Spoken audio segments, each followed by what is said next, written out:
The White Bear Micropub on Southbourne Grove is a proud supporter of AFC Bournemouth and sponsor of all departments. Head to the Bear for real ales, locally produced food and plenty of good conversations about the cherries.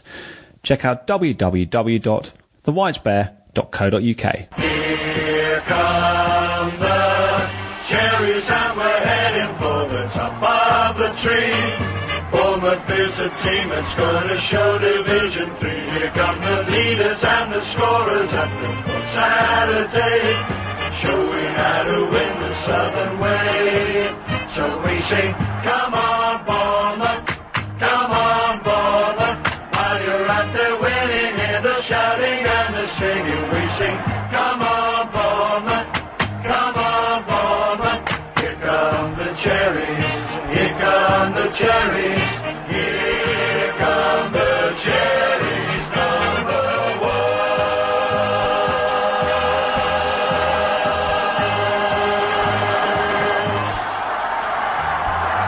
Hello and welcome to All Departments.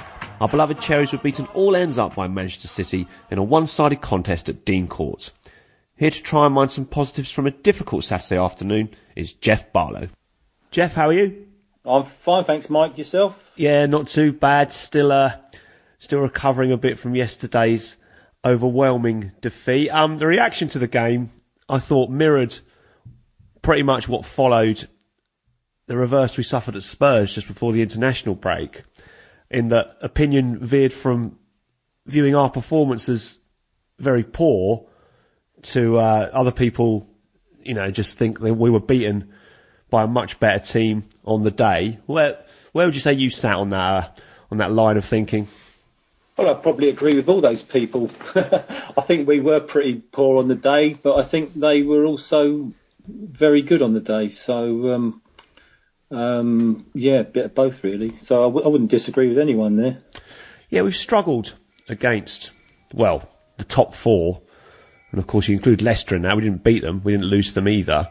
But certainly Arsenal and definitely Spurs and City, we just haven't been able to compete, I think, in terms of the quality of our players and performance. But really, beneath that, we have been able to compete. And obviously that's the reason why we're looking pretty safe with, I think, 6 more games to go. So, yeah, it isn't all doom and gloom. The team that Eddie played yesterday, I saw Harry Arter training, because I take my son to that mini kickers thing on a Saturday morning right by the training pitch, and you always see a few players training there, and if they're training in the morning, it's a good sign they're not going to make the squad, so I knew he wouldn't be in.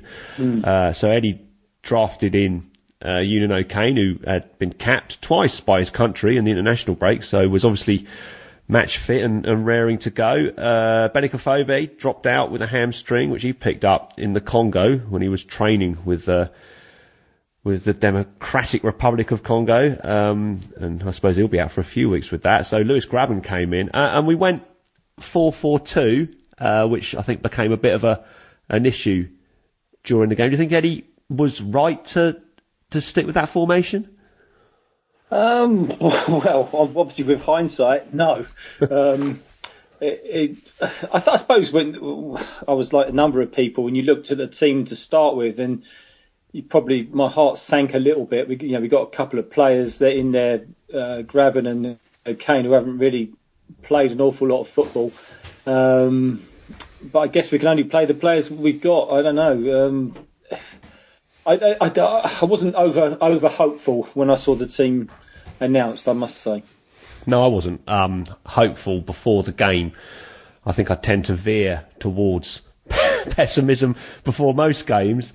But particularly this one, I think on the back of what I said a minute ago about how we've struggled against the really top class teams, particularly with the world class forwards. I mean, Harry Kane is certainly looking like he's going to be an England international for a long time, and obviously Aguero and Giroud to a certain extent.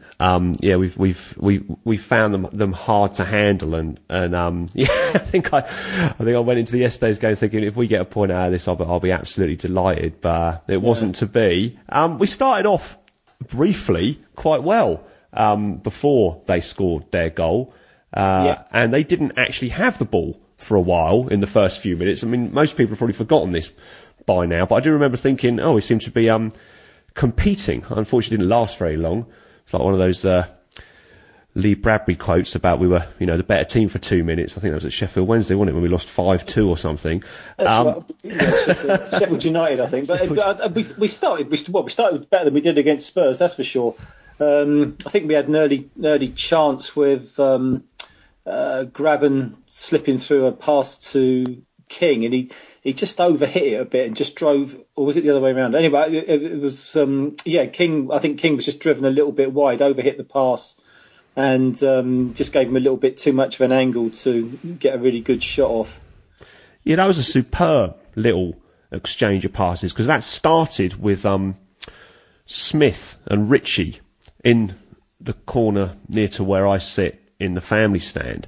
And they were in one of those tight spots where it looked like there might have been a bit of trouble, but Ritchie had obviously spotted Graben, and as soon as he received it, I don't think anybody else saw this pass was on, he played it between two City players to Grabs, and then we were away then, and like you said, King was essentially clean through, but the pass wasn't quite the right weight, and it went away from him, and then he had too much to do from the angle. But do you think it would have been a different game if we'd have scored from that? Probably not. I felt we would have lost that game. We scored early against Spurs, didn't we? In much the same sort of situation, scored an early goal. But I just think Man City were miles better than us yesterday. One, we weren't that good, and two, they were very good. I just think they would have beaten us, whatever we'd done, really. No, I don't think. They might have panicked a bit. You don't know. What their state is, but the players they had available yesterday, I think they would have beaten us. Well, 10 games out of 10. Yes, been pointed out subsequently, and obviously some people had looked at this before, that they'd lost 4 of their last 6 games. They couldn't beat Norwich. They drew 0-0 with them, and you think, they're in a patchy run of form. This was the one glimmer of hope I had pre-match. But like you say, you look at the team sheet. De Bruyne came back in. He's been quite a big miss for them, I think. He played well yesterday. He scored, obviously, and the others. I mean, Silva and Aguero didn't play against us up at the Etihad. It's just frightening amount. The guys that scored against us at the Etihad, none of them were involved at all yesterday. So it is pretty scary when you see that. I mean, and the players that beat us yesterday, you have Fernando and Aguero and De Bruyne. I mean, they didn't. People mentioned this game against Norwich. I mean, none of them played against Norwich and the 0-0. They did have a fairly decent side available yesterday. So. It can't really draw a line through that with Norwich. I mean, I think Man City went there and won 3-0 in the cup. Nobody's mentioning that game. You just can't draw a line through results. Arsenal beat Watford 4-0 yesterday. Watford knocked Arsenal out of the cup a couple of months ago. You can't just draw a line like that. No, because it's about other things as well. Yeah. Like, I mean, players available is obviously an issue. Form, I mean, Norwich's form has been picking up, and that was part of that improvement in their form, getting that result against City.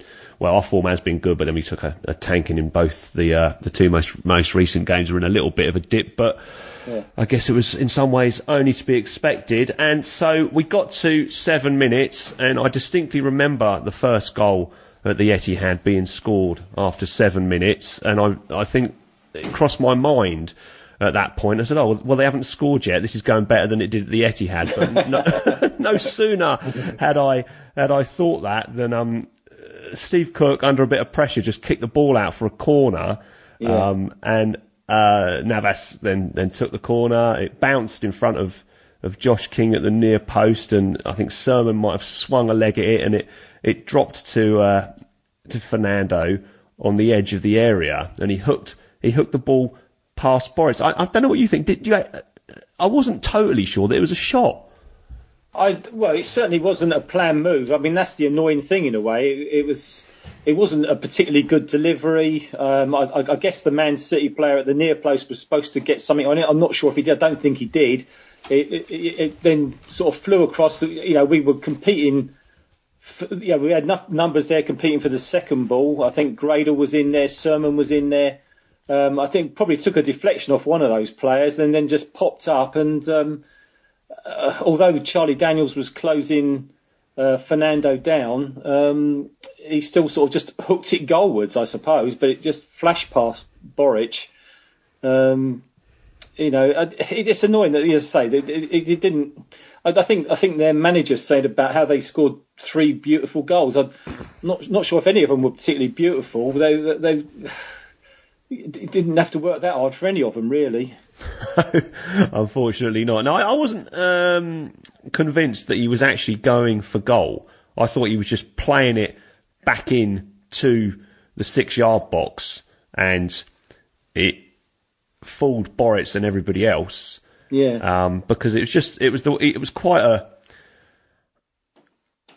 the height and the angle he kind of had his leg at to make a connection with the ball. It was quite difficult to get a proper shot in. But anyway, I mean, like everybody else, I'm sure he will claim, if asked, it was intended. So I suppose if it was intended, then it was quite a good goal from his point of view. But yeah, from ours, it was a little bit of a shambles. And well, no sooner had that one gone in that was really the start of 10 minutes or so, 12 minutes, when the roof began to fall in a bit, because they scored again 5 minutes later. And this was the one where Charlie Daniels lost the ball trying to kind of run across the pitch, and he was looking for a pass. Yeah, he was. Yeah, he had a couple of options. When you watch it, O'Kane was just behind him. He didn't pass it to him, but Eddie spoke about it afterwards and said, "Well, that's our style of play. I'm not going to criticise the players for that." And I don't know about you, I probably would have liked to have seen Charlie boot it up the pitch. But that said, that style of play has brought us so much success. Eddie's kind of right not to criticise that, isn't he? He is. I mean, you said it earlier the move that put in Josh King was a playing out from that sort of position. And you're telling me, you just said to me what a good move that was. We did exactly that, but and that is the way we play.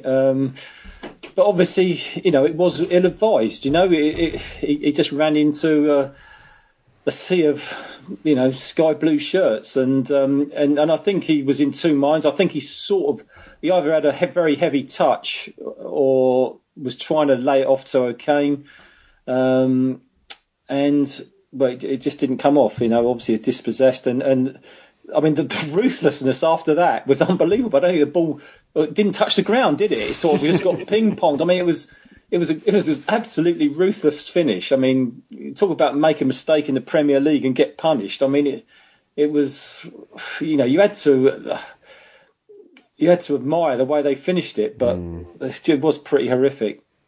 Yeah, the actual construction of the goal once they gained possession, because Silva nicked it off Daniels, and then he immediately played it to Aguero, and Silva went into the box. And like you said, from this moment onwards, it didn't touch the ground. Aguero kind of lofted a little pass into Silva, and I think most people, probably including our defence, expected Silva to take a shot. And he didn't even look. I mean, he must have known he was there out the corner of his eye, or he'd already seen him. He didn't even look at... it was one of these no-look passes, they call it in basketball, don't they? At De Bruyne. And he just sort of managed to kind of blindly knock it down, or straight into De Bruyne's path, and who could just catch it like true on the volley without breaking his stride. And I suppose if you're talking about their manager describing their goals as beautiful, that was probably the best of the bunch, wasn't it? Yeah, it was a nice, very nice finish, but obviously we did give it to them on a plate, so. Again, it wasn't something they particularly constructed, but obviously just pounced on the mistake, and just very ruthless after that. And I suppose, I've already mentioned this or touched on it. At times like this, our style of play comes into question, not just from people like Mark Lawrenson and Martin Keown, but also from some of our fans. And I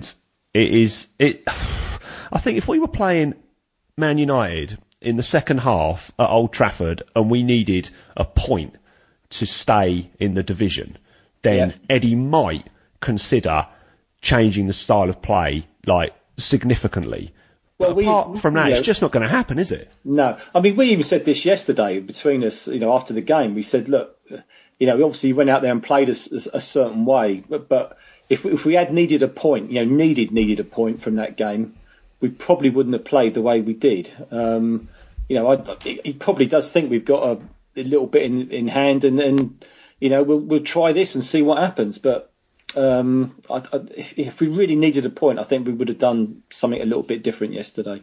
It's almost like he's, like you said, just testing a few things out and looking at them for next season. And it's, we'll hope he's going to strengthen the squad and add 2 or 3 decent Premier League standard players. But at the moment, he has got, like you said, a little bit of an opportunity just to relax that little bit and see how it goes, which is going to be no consolation to if that is the case to people who've paid decent money and made the effort to travel to the games and all the rest of it. I mean, there's certainly an argument for if that's the case, then their frustration is justified. But again, it is in some ways inevitable, isn't it? Yeah, it is. Yeah. But I've not come on here tonight to criticise our team, our players, because if you want to criticise the manager or the players we've had for the last 3, 4, 5 years, I don't think you've been paying attention enough and seeing what's happened. No, not for the previous 30+ years that I've been watching as well. I was paying attention then, and it certainly wasn't as much fun. No. Although it did have its moments. Anyway, so another 5 minutes went past. We were obviously, already looking like a beaten team. They were full of confidence, more confidence than they would have had even when the game kicked off. And they scored the 3rd goal after 19 minutes, and this was Aguero's header. De Bruyne was given a bit of space. He advanced down their right.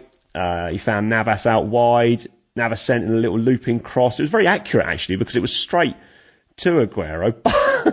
But Aguero is I looked it up today, he's 5'8", and he certainly doesn't look any taller than that. He's probably added an inch or 2 onto his stats for that, I think. And he managed to leap above Smith. And at the time, I remember thinking I couldn't work out how Aguero managed to hang in the air for what seemed to be a gravity-defying amount of time. But watched it back, he kind of sits on Smith's back for a split second, which keeps him up there to get his head to the ball. But I mean, Cook nearly got it on the line, but wasn't really to blame. The header was well placed back across the goal. But again, Smith didn't jump, and we basically should have dealt with it better, shouldn't we? Yeah, I was surprised by his leap. Having said that, I've seen him score a very similar goal at, I think it was Watford earlier in the season, where he sort of went up and he just seems to hang there. But Smithy wasn't, he got nowhere near him. He sort of got underneath him, like you say, but didn't make any sort of jump to try and contest it. And I didn't think he was going to get it back down and across the goal, but he just seemed to hang there. And it was a strange, from where I was, it looked like that Cookie had made a Herculean effort to keep it out, and then he sort of knocked it across the goal. It looked like Boric just nonchalantly sort of backhilled it into the net, but it was already in.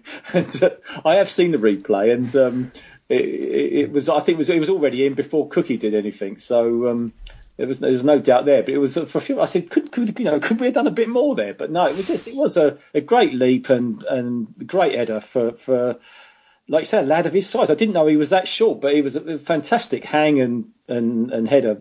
Really good finish, Yeah, I think he's better in the air than you would expect a man of his inches to be. I do remember a similar goal myself earlier in the season, probably since the turn of the year when he headed one in. And it was the accuracy of that goal. I can't remember who that was against that made me kind of think, wow, that was really well placed header. And he did a similar thing yesterday. And well, from where I was, you could see immediately that Cook hadn't got there and the ball had just crossed the line. Yeah. But it was obvious that the City fans didn't know it had gone. No, there was a real delay, wasn't there? It was real delay in their celebration. It was a strange one. Yeah, it was just that bit where you said Boris made contact with the ball, and then I think it actually went to the back of the net then, but it had already gone in. So that was 3-0. And then, I was hoping they'd take their foot off the gas, and they did to a certain extent. But before that, Fernandinho hit the bar. So, I was thinking, it's just like at the Etihad, I was worried and wondering how many is it going to be? Are they going to really rack the score up? Because, they could have done. I think Spurs probably could have done as well if they'd have wanted to, but they've got PSG coming up in the Champions League. Yeah, and it's 3-0, unless you need the goals, I think, even if it's just subconsciously, you're going to take your foot off the gas a little bit. Eddie tried to steady the ship by going 4-5-1 then. He moved King out to the wing, and Ritchie went to a more central position.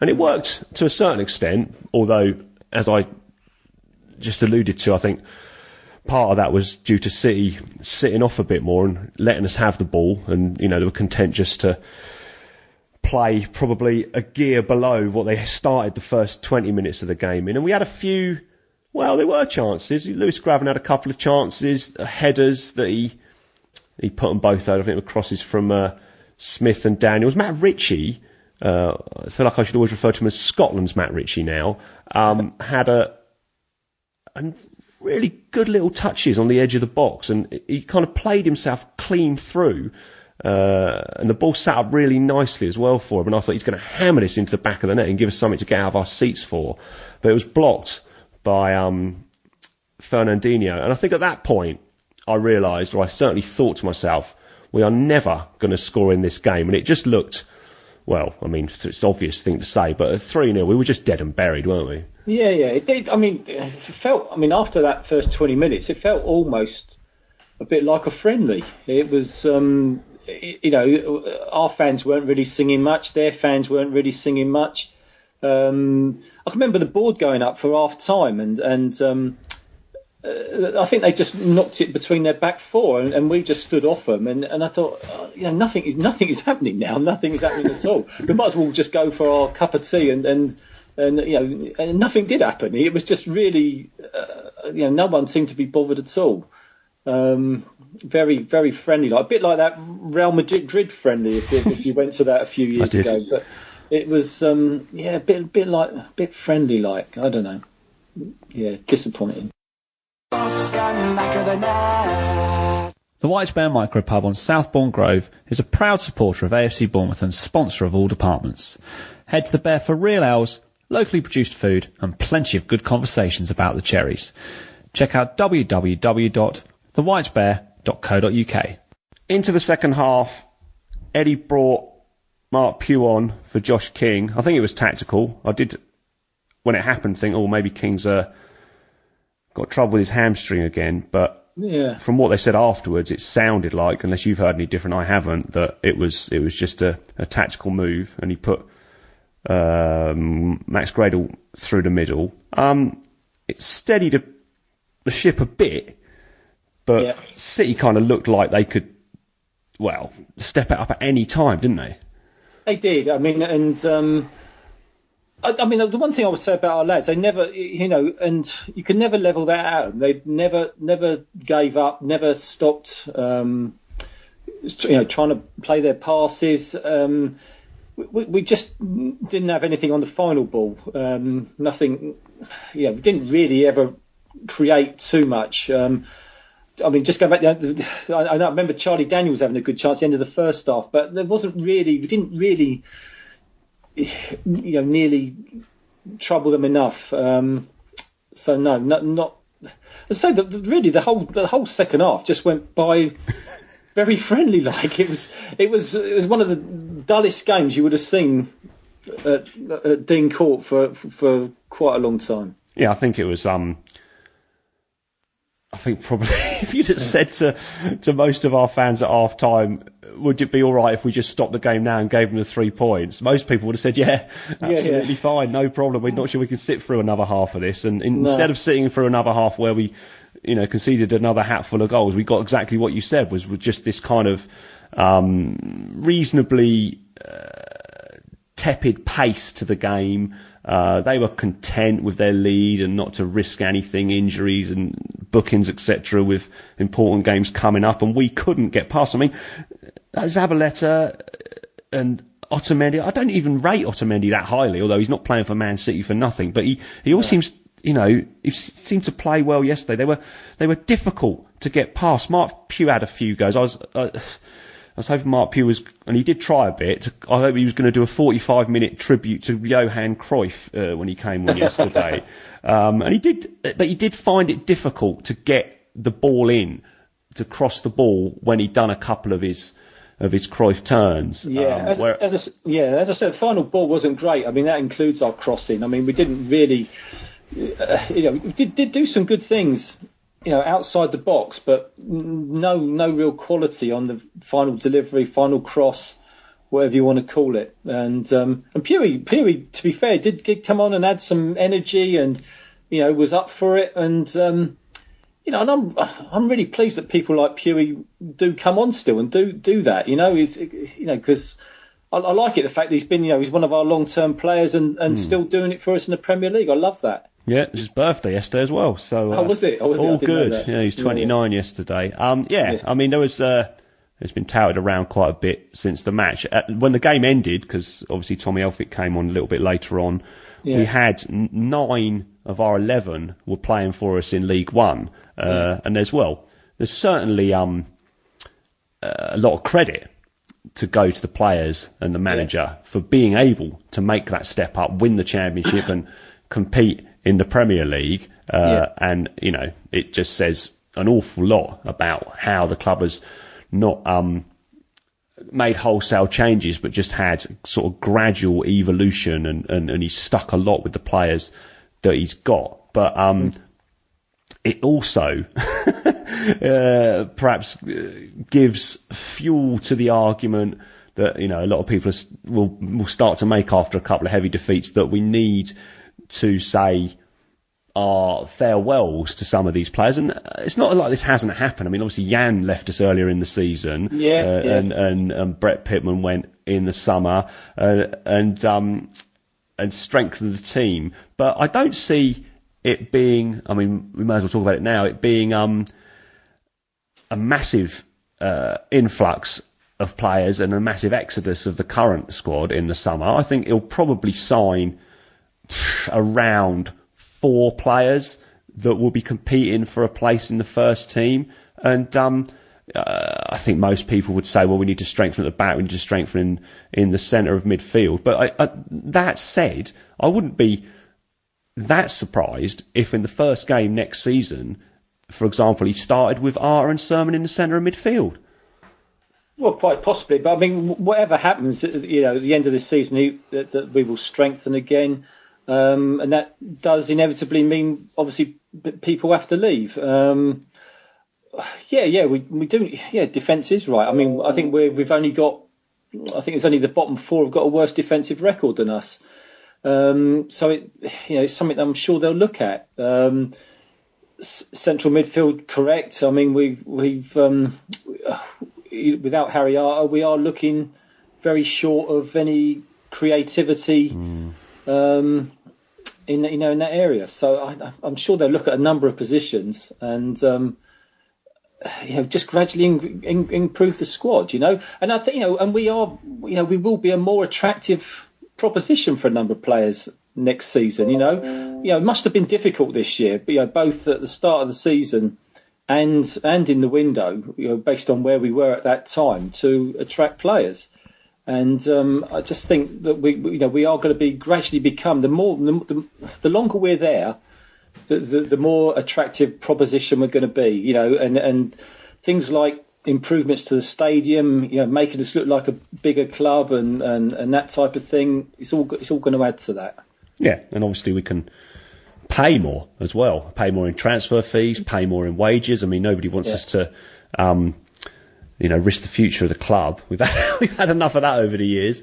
No. But at the same time, a huge jackpot is going to land, in our laps, in the club's laps, as a result of, I think it should be all right and be in the Premier League next year. And so that's another reason. I mean, all the clubs can do that, but there's only, a certain amount of players. You can only have 25 in each squad, so there will be players knocking about that we can sign, whether they're coming up from the Championship. I mean, he's looked at that Lewis Cook at Leeds, hasn't he, quite closely, I think, and there's maybe one or two who are going to be moving on from Premier League clubs as well, like he obviously signed Distan, and we've had others at certain times. And I think that, as you say, we are, it might be taking it a bit far to say an established Premier League club, but people actually know who we are now.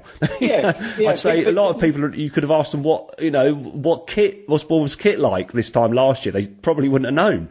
No, I mean, even some of the players who joined us, I mean, I bet Warner Turby didn't know who Bournemouth was before they came in for him. But if you might say if we have another year or two, then people in other countries will know, because I still don't think we'll sign, established Premier League players in their prime. I don't think we'll sign in the near future. We're not going to sign people from, I don't know, even places like Stoke. They're not going to come to us from them. We've got to still do what we're doing. We've either got to pick up spot someone from abroad or someone from a lower level and hope they can step up. And when we always seem to have at least one in our squad who's going the other way. Been there, a bit like Distan, and before him it was in the previous division. It was Ian Hart, who just got a bit of experience. But I don't think you can carry too many players like that. But that's really historically that's how we in the last couple of years that's the way we've gone. Yeah, I think he likes to have that figure in the dressing room. I think probably Steve Fletcher played that role when he came back in the lower leagues. Yeah. And I mean, he did play quite a lot, but then he wasn't playing so much, obviously, towards the end. And then, Ian Hart, Sylvain Distan, that kind of guy who's, seen it all, done it all, and can just add that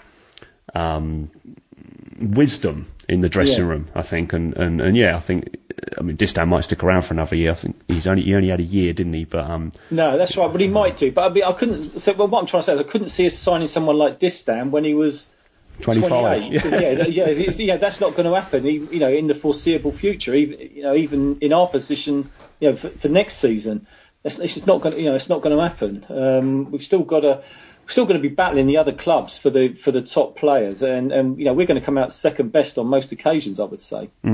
Yeah, absolutely. But it's just a sort of gradual growth, and I can see us. I don't want to hex it, but I can see us having a reasonably good season next season. I mean, obviously we came up into the Championship, finished 10th, and then won it. I might be stretching it a bit far to say we're going to win the Premier League next year, but with what the sort of trajectory of Eddie Howe's career as the manager of our club, it's always been a higher finish each time, hasn't it? And he gets his head around what's required, and like you said, strengthens the squad, etc., etc. And we've got no idea, because I mean we had a lot of trouble with injuries this year, but you don't know what's going to happen next year. But I do feel kind of quietly, well, not so quietly now I'm broadcasting it on this, but I have been feeling sort of quietly confident that next year we're going to do even better than this year. Well, yeah, we'll see. I mean, I think I totally trust the manager to improve what we've got. Our squad in the second half of the season is stronger than the first half of the season, and I expect our squad to be stronger at the beginning of the next season. Obviously, no one else is going to stand still either. So, you've got to still bear that in mind. They've all got the same amount of money coming to them as we have. So everyone's going to look at that and obviously try and stay within these 20 odd clubs. So it's just going to be tough again next year. But I would trust the manager to be able to do something again, because I do totally trust him. Yeah, we certainly don't want him to be replaced by anyone else. No. So like we said, the second half was reasonably uneventful. There was a couple of bits that I've made a note of. I don't know if you remember, Kane had a chance where he had a couple of nice touches actually, and he carved it out for himself, and he was through on the angle on the corner of the 6-yard box, and he totally mishit the shot, and it went wide. And then Adam Smith, who I learned afterwards has had this groin problem for a few weeks. Eddie said he's had it for about 6 weeks, and this is the first time that it's affected him enough in a match for him to have to go off. But anyway, he went off. Tommy Elphick came on. I always like to see Tommy on the pitch. And Simon Francis went over to right back. I don't know what the time period is for a groin injury to heal, and I'm sure there's different grades of it or whatever. But I mean, the defence that finished the game with Elphick and Cook in the middle, and Francis and Daniels at fullback, which has obviously been our kind of default defence really until this season. In the last few years, that could now be the defence that finishes the season, couldn't it? If Smith's out, it could be. It was good to see Tommy back. I like the fact that Frano went straight over to him, gave him the captain's armband. I thought it was a very, very nice touch. It's good to see Tommy back. I didn't know about the Smithy injury. I obviously had heard about it when he came off. It's one thing we did discuss at half time. The one thing we don't want is we don't want to pick up another injury, and we don't want anyone sent off in the second half, because that would be a nonsense in a game like this. And then, of course, at that time I didn't know what had happened to King, and that sounds like that might be good news. But Smithy is obviously a bit of a worry, because I think he's been great since he's come in at right back. He's had no trouble hanging on to his shirt really since he came in, and Tommy's been fit for about maybe 6-8 weeks now. He played in the cup game at Portsmouth. That was quite a while ago, wasn't it? So but he hasn't been able to start apart from cup games. I suppose if Smith's unable to carry on, he's going to be the go-to guy, I would have thought. Yeah. They was obviously going to give Juan Turby a go, because he was warming up, wasn't he? He was looking like he was going to come on. He had his top off at one time, and then just before Smithy indicated that he was injured, and obviously it changed everything around. So obviously Eddie didn't get to do what he wanted to do yesterday, but it's a shame. I'm more disappointed with Smithy going off than not seeing Juan Turby. I'd like to see him again. I'd like to see him. Well, just to hear the song. Yeah. Well, the song, comes out the moment he starts warming up, because especially a game like yesterday, it cheers everybody up just to sing that song for a little while. But then, you don't get on the pitch very much. But I don't know what's going to happen with him. I mean, Eddie's not showing a great deal of faith in him by not playing him, but then our form's been all right, and he wants to stick with the players I suppose he feels he can trust to do the job. And if he thinks that Iturbe is going to be malleable in learning how to do what he wants him to do, then he might put in a bid and pay what seems to be rumoured to be a large amount of money. But I would say, if I was going to put any of my money on it, it's not looking like we're going to sign him, is it? I don't think so. Personally, I don't think so. I mean, like you say, there's all singing his name yesterday. I mean, he obviously excites a lot of people. I'm probably not one of them, to be fair. No, I saw him against West Ham. I saw him played at Portsmouth, didn't he? Yeah, he didn't. He was better at Portsmouth than he was against West Ham, but he still looked a bit shell shocked. I mean, Fratton Park, League Two team. Well, they'll all be at a good footballing side. They certainly looked like that day, Portsmouth. But I think the whole kind of. I'm sure he's played in some big games in South America and Italy, but I suppose each experience is different. And the third round of the FA Cup at Fratton Park is certainly certainly something, well, in some ways to savour.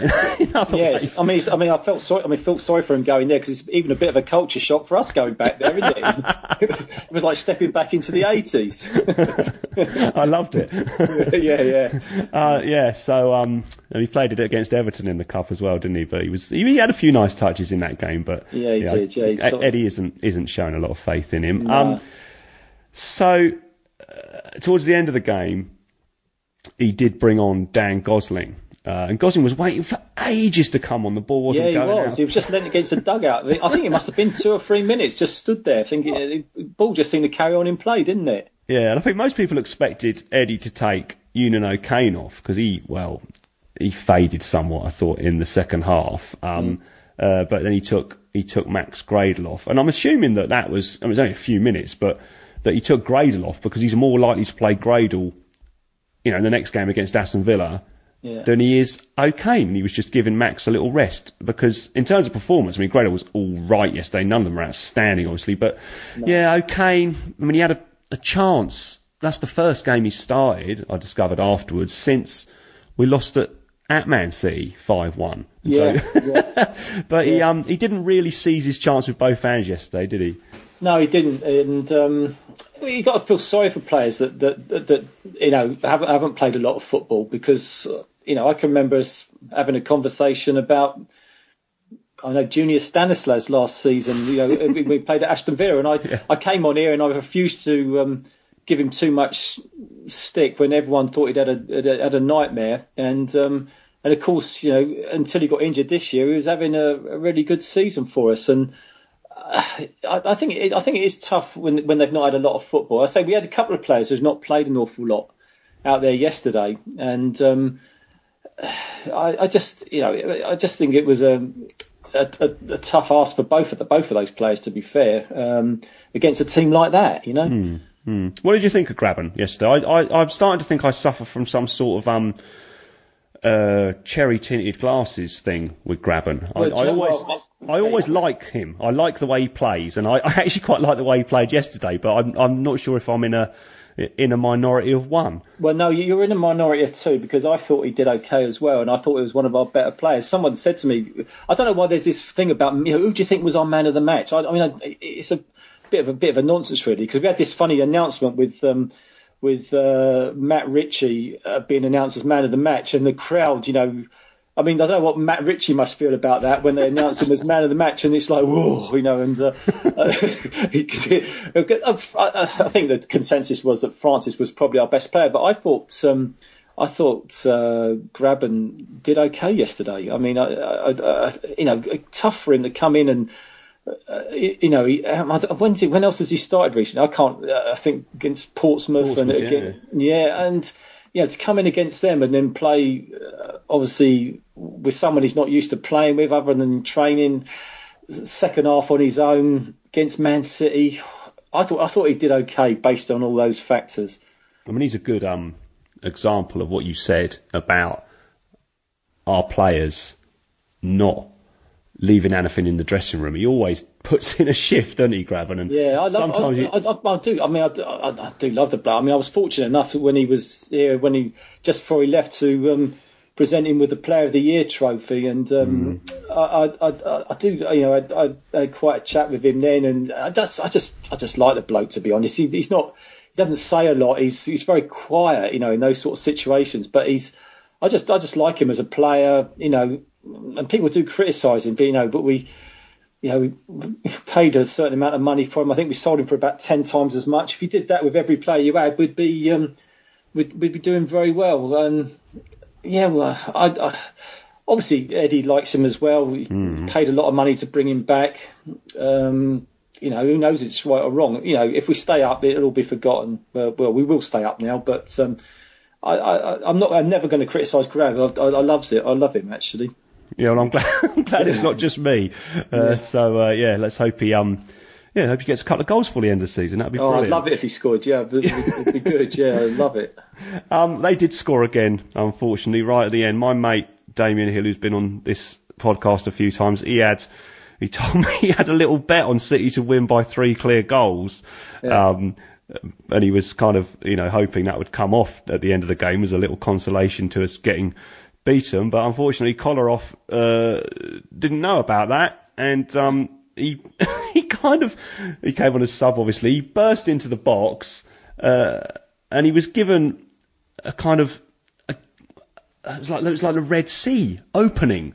When Moses did it, and he sort of went through this hole between Richie and OK, and there was a few others knocking about. Elphick was there. I think Francis was in the vicinity. And I mean, from Kolarov's point of view, it was an excellent left foot finish across the goal, and I don't think you can really point the finger at Boritz for that one, but we should have got a challenge in, shouldn't we? Yeah, he had about 3 players around him. I mean, first of all, I'd like to say I'm glad Damien lost his bet. I mean, you bet against your own team losing by 3 goals, you deserve everything you get. Well, if you lose. I better say, by way of mitigation, he also had a little bet on us to win by 2 goals. So okay, I apologise, Damien. There you go.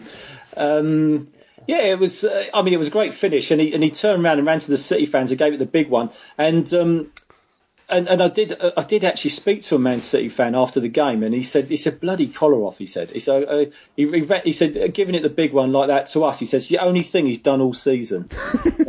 He said all that money we pay him, and it's the first time I mentioned money. You noticed that. Anyway, he said all that money we pay him. He said it's the first thing he's done all season. He said, and he comes over and gives it the big one like that. Great celebration, but even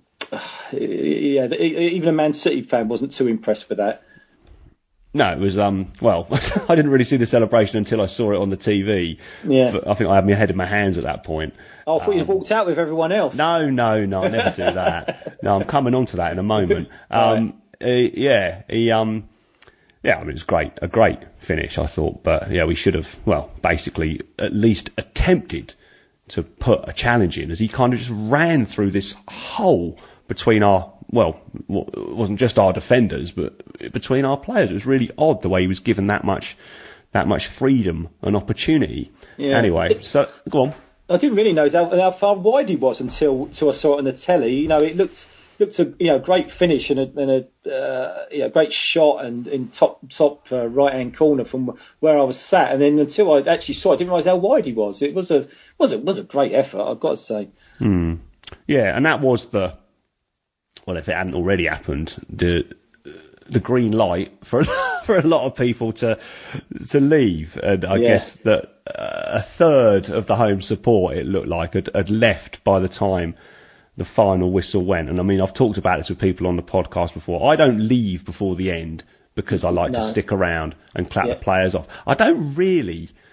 I guess if I was given the power to choose whether people had to stay or had to leave, I'd say you have to stay. But that's kind of a bit of a dictatorial approach. I guess if people want to leave, they can leave. And some of those people got their comeuppance when we played Everton in that game and missed, a really sort of thrilling finish to the game. But another thing that struck me yesterday in the crowd, I mean, there was a lot of atmosphere when the game kicked off, a lot of singing.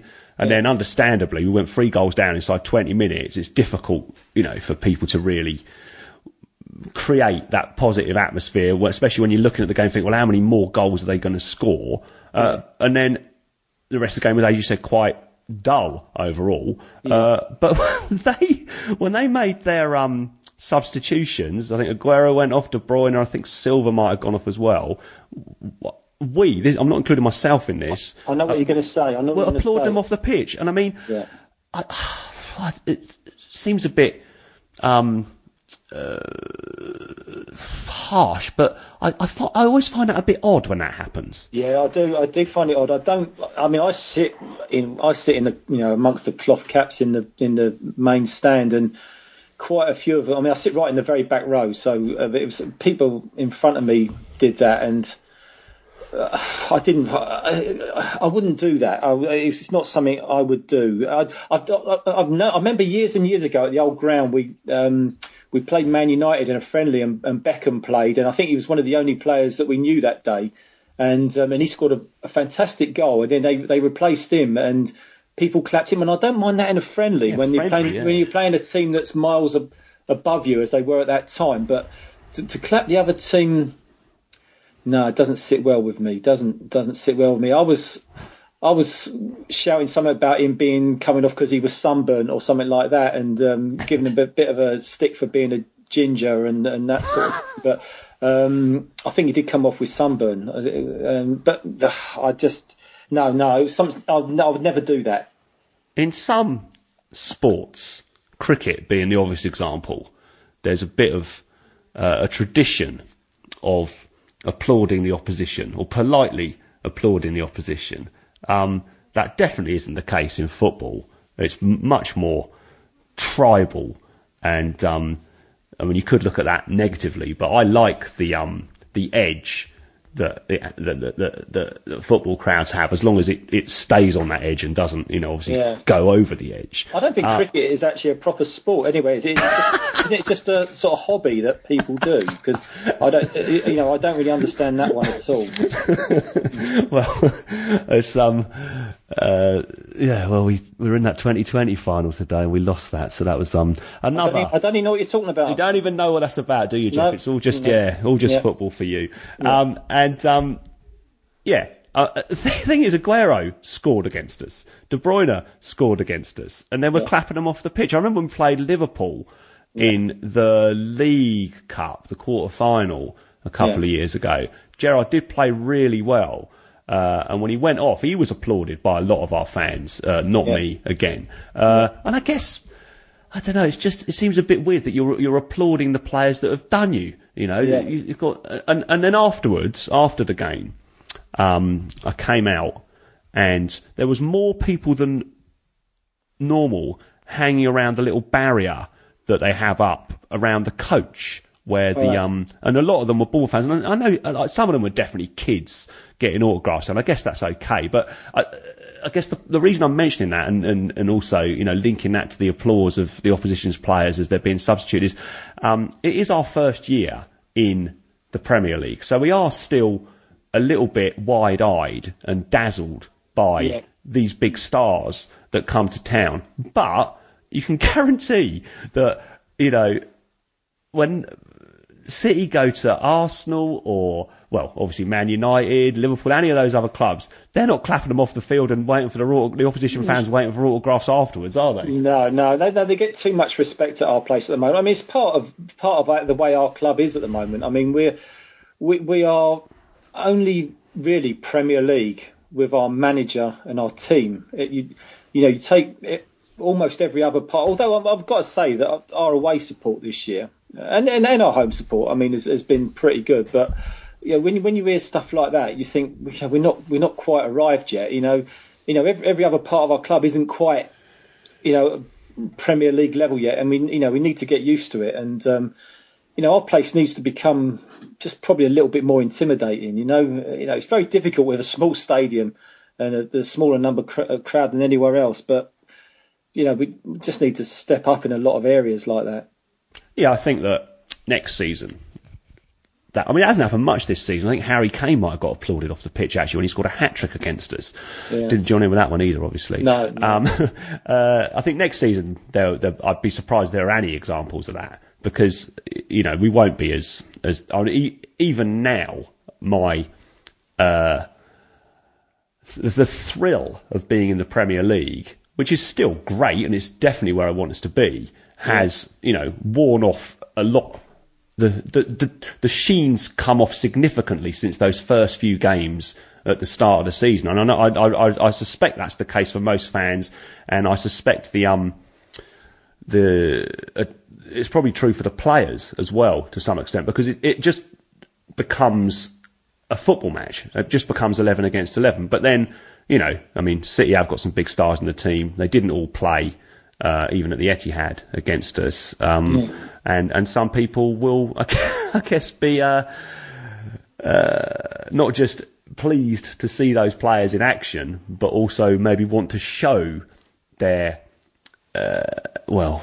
something like appreciation of that. I don't feel like that. I feel the same as you. I want it to be an intimidating atmosphere that goes to that edge, but obviously, like I said, doesn't spill over it. I think the thing about the stadium being small, I'm not sure that is a barrier, to us having that kind of atmosphere. I think in some big stadiums, like Arsenal is a good example, that can be a problem when the crowd's a bit too kind of fractured and there's not enough unity with like different parts of the ground and stuff like that, and it doesn't always work that way either. But I think that's exactly what you said. There's a few little bits that we could step up, and maybe applauding the opposition's players off the pitch as they're substituted is something that we maybe need to bring in some new ground rule about or something like that. Yeah, I mean the other thing I don't like is home fans as well is we have this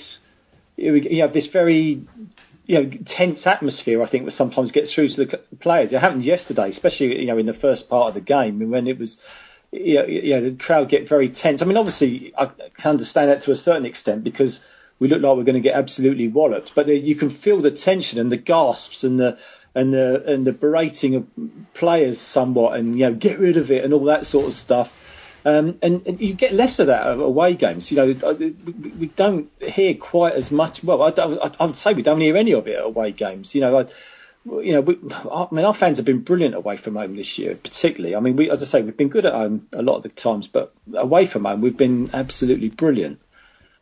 And I don't think the players feel that sort of tenseness from the crowd away from home that we often get at home games.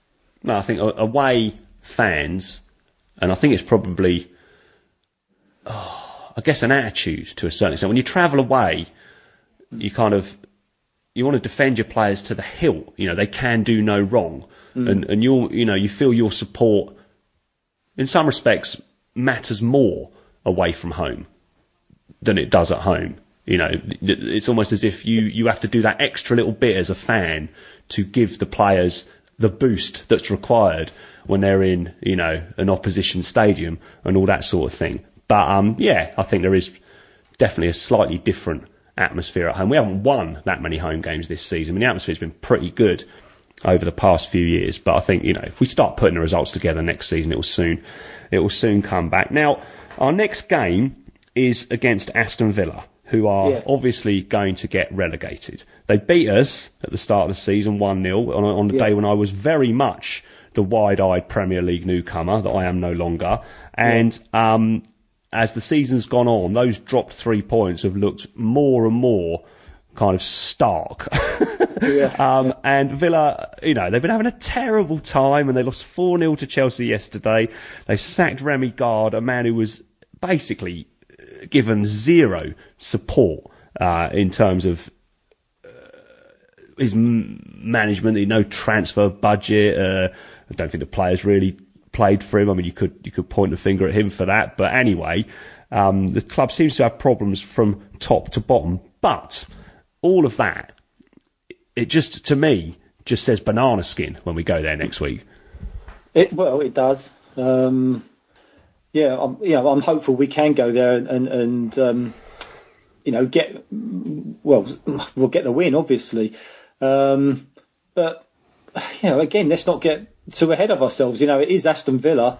They're a big and proud club. I mean, it looked half empty yesterday. I watched the game. I turned up I went into the stadium early and watched the game. It was the early kickoff yesterday, and the ground looked empty. And then they said there was 30-something thousand there, and it looked like there was about 3,000 there. It was, obviously, most of us know what it looks like because it was only there last season. But they're a massive club with pretty good support, even though they've had the season they've had, and. I wouldn't count my chickens on it. I must say, we're going to have to do better than we did yesterday. That's for sure. Yeah, and if we could play, for example, as good as we played against Newcastle, Southampton, I didn't think we were that good against Swansea. I thought a draw would have been a fair result, and obviously I was pleased that we took all the points. Then we should win the game. I'm also worried they're going to appoint a new manager midweek and have this kind of dead cat's bounce that the teams sometimes get, and win a couple of games, or the results maybe not improve dramatically long term, but just for the first couple of weeks when the players we better get our act together. This guy, means business until they get fed up of him or whatever. So that could happen. But it's a game that I'm sure that the players and the manager are looking at and thinking, well, if we can get all the points there, we're home and dry, and you know, that's going to be it, isn't it? Yeah. Well, I think, to be fair, I thought we was home and dry on 35 points, and I think we still might be. But so I don't think there's an issue like that. But I would like us to. I'd like us and the team, the players, to do themselves justice and you know, to go on and finish the season in pretty good shape. You know, if we went the rest of the season now and didn't win a game, it would be disappointing. You know, after some of the efforts we've made in the last, you know, December, January, and last month, you know, I just think it would be disappointing if we didn't go on and finish the season well. Yeah, I don't think we're going to have a particularly poor end to the season. I don't know, obviously, and the last two results have made things seem a little bit more negative. But we lost to Spurs. There was a bit of talk about, well, you know, they think they've done the job and they're off to Dubai. And then we went to Dubai and then come back and say, well, they've been on their holidays in Dubai. You know, what have they been doing over there and all that sort of thing. But it comes down to, alongside the sort of know-how that the player and the managers have, the fact that they are not going to enjoy losing over and over again. We've lost a couple of games, and you can tell that they do not like it.